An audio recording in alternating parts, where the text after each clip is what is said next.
രണ്ടെണ്ണം കൂടുതലടിച്ചപ്പോഴാണ് KSRTC ബസ്സുമായി വീട്ടിൽ പോയാലോ എന്ന ഐഡിയ ജബിന് തോന്നിയത്.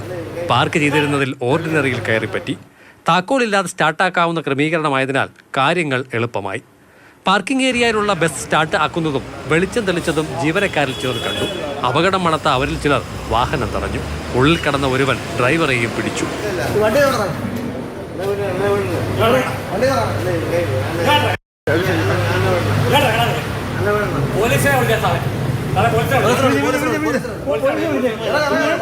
വൈകാതെ KSRTC സ്റ്റാൻഡിൽ നിന്നും പോലീസ് സ്റ്റേഷനിലേക്ക് വിളിയെത്തി.